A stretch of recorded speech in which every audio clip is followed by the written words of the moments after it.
of a play called Every Brilliant Thing by Duncan Macmillan and Johnny Donahoe. And it's sort of, does everybody have your cards Yes. that I Yeah. gave you? You ready? Okay. It's sort of a one-woman show, or a one-person show. And my character is the one person Yeah. who is the narrator.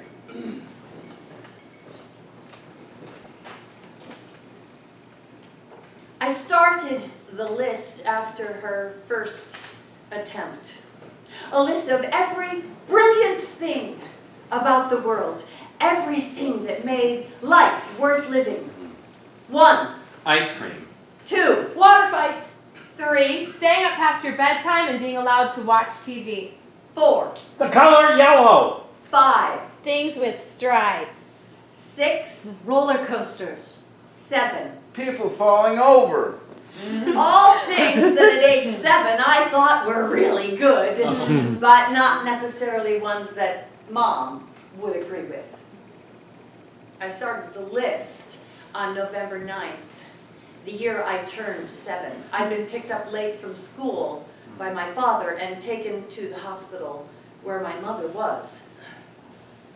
Up until that point, my only experience with death had been that of our dog, Sherlock Bones. Oh. He was older than I was and an essential part of my existence, but he was very, very sick, and the vet came round to put him down. Would you come up, please, and be the vet for me? So, okay, you're the vet, and I'm me at age 7, and this is Sherlock Bones, and you stroke his little head. And you say something reassuring like, you're doing the right thing, it's not a moment too soon. And I don't know what that means because I'm 7 and I don't have any concept of finality or mercy, but you're clearly a very kind person and I trust you. Could someone please hand us the lighter wand from up on top of the mantle? It's on the mantle. Just hand that to the vet if you would. So that's the hypodermic needle. No, you have that. That's the hypodermic needle. And it contains the phenobarbital that you're going to give to Sherlock Bones that'll put him to sleep. Don't light it. So you give him the shot.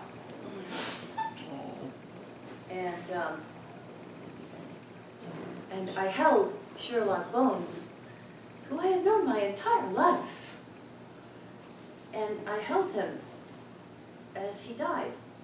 And I thought about the walk we'd had that morning and the smell of him in my room and his toys in the garden and his bed under the stairs and all now things that could be now thrown away. And he became lighter or heavier. I'm not sure, but different. And that was my first experience with death, of a loved one becoming an object and then taken away forever. Thank you. So I'm going to summarize this next part for brevity's sake. So my character, the 7-year-old little girl, is picked up by her father from school, and it's later than usual, and that's unusual because usually her mother picks her up and it's her father, and her mother's always on time. And he takes her to the hospital where her mother is, but her mother doesn't want to see her. So she's left in the waiting room by herself for quite some time. And this is when she gets the idea to start writing this list of every brilliant thing. And then her father comes and gets her, and they ride home. And the only thing that her father says about what's happened is, your mother's done something really stupid. And then her father brings her home and he goes into his study and locks himself in there and listens to records. I went downstairs and made myself some dinner, a ham and mayonnaise sandwich, but without the ham. Ooh. And then I sat down in front of the TV and I continued writing the list. And it occurred to me that the list shouldn't be presented in any particular order because who's to say that Harry Potter is objectively better than spaghetti with meatballs? 23, Harry Potter. 24, Spaghetti with meatballs. 25, Wearing a cape. 26. Peeing in the sea and nobody knows. I sat up late writing and fell asleep, and Dad must have carried me upstairs. So my mother didn't come home for a week or so, and while she was away, I had to speak to the school counselor, who is really just Mrs. Patterson from the high school. But oh, she was a wonderful woman. She was the kind of woman that you looked at and immediately trusted. Would you please be Mrs. Patterson for me? Thank you. And what she would do, and this sounds a little bit odd, but remember it was decades ago, and she got results. What she would do is she would take off her shoe, which you've already done, and then she would take off her sock, and she would put her sock over her hand, and then she would talk to you through her little sock dog. Which she called, what did you call your sock dog again? Hubble. That's right, I remember now. And Hubble would ask a question like, how are you feeling? How are you feeling? Oh, I'm very well, Hubble, thank you very much. And how are you?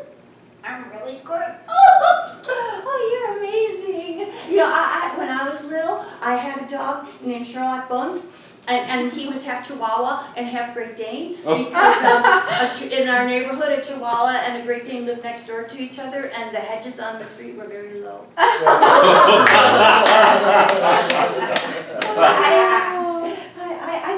I think you're really amazing. And what kind of a dog are you? Chihuahua. Oh, that's so great. I really like you.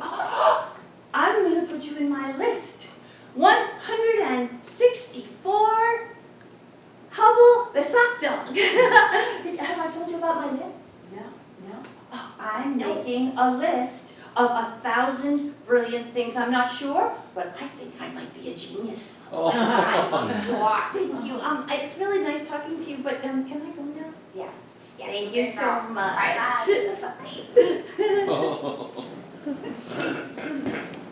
Bye-bye. Eventually, Mom came home, and by that time, the list was 8 pages long and had 314 things in it. I left it on her pillow with the title, Every Brilliant Thing. She never mentioned it. Oh. But I knew she read it because she corrected my spelling. Oh. I forgot about the list until her second attempt, just over 10 years later. Dad showed up in the middle of chemistry class, the same trapdoor feeling, fight or flight, the same wordless ride to the hospital. As a teenager, I handled it less well. I wore my heart on my sleeve. The night she came home from the hospital, she sat at the kitchen table and said that if it weren't for the ham and pineapple pizza lining her stomach, she'd be dead. And I said, you took 3 months worth of antidepressants, a packet of aspirin, and half a tub of antihistamine. You're probably healthier than I am. You want to kill yourself? Go jump off a bridge. Ooh. There was a moment of absolute, deafening silence. And then she started to laugh. And it was such a genuine laugh that after a while I found myself joining in. Eventually, Dad got up and left the table, going into his study to listen to records. That night I couldn't sleep. I started cleaning out my room, packing up the things I wanted to keep and throwing away what I didn't, and I started to shake. Did you ever have that, where you notice your hands are shaking and your breathing is getting deeper and you're surrounded by bags of your things and you realize, I'm really upset. I must be really upset. And then under my bed in a box, under some sticker albums and seashells, I found the list. I sat down on the floor and read it through. 1, ice cream. The younger me had handled this so much better. She wasn't self-righteous, she was hopeful. Naive, of course, but hopeful. So when I came to the end, I picked up a pen and continued where that little girl had left off. 315, the smell of old books. 316, Serena Williams. 317, the even-numbered Star Trek films. 318, burning things. 319, laughing so hard that milk shoots out of your nose. Yeah. 320, making up after an argument. The next morning I sat on the end of her bed and I read the list to her. She got up and left the room. Oh. I followed, reading louder. Oh, 516, winning something. 517, knowing someone so well you can get them to check your teeth for broccoli. For the next few days and weeks, I would leave messages on the answering machine. I would turn off the radio. I would stand in front of the television set. I spent a lot of time talking to her back. 518, waking up when idioms coincide with real life. Waking up, realizing something, and simultaneously smelling coffee. 521, the word plinth.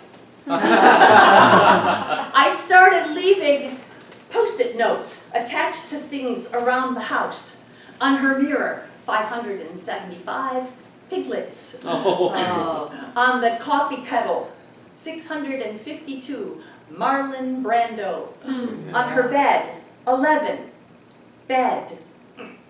Every morning I would wake up, open my door, and find a small stack of squares of yellow paper. So I became more inventive, writing on the insides of cereal packets or inside shoes, carving words into fruit, or rearranging the refrigerator magnets. 623 skinny dipping. 725 deciding you're not too old to climb trees. Yeah. For a few months, the list became my sole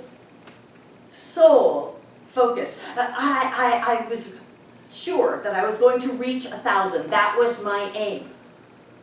And that meant that A, I couldn't repeat. B, things had to be genuinely life-affirming and wonderful. And C, not too many material items. And then the week before I left for college, 992. Knowing to jingle your keys in the wildlife park to get the otters to come out. 993, having dessert as a main course. 994, hairdressers who listen to what you say. 995, bubble wrap. Yes. 996, really good oranges. I began to be bothered by the fact that my mom no longer loved my dad. I put the thought out of my mind and continued with the list. 997, cycling downhill. It's common for children of suicides to blame themselves. It's natural. 998 aromatic duck pancakes with hoisin sauce. No matter how much you tell yourself you're not to blame, you can't help but feeling you have let them down, you have failed them. It's not fair to feel this way, but it's natural.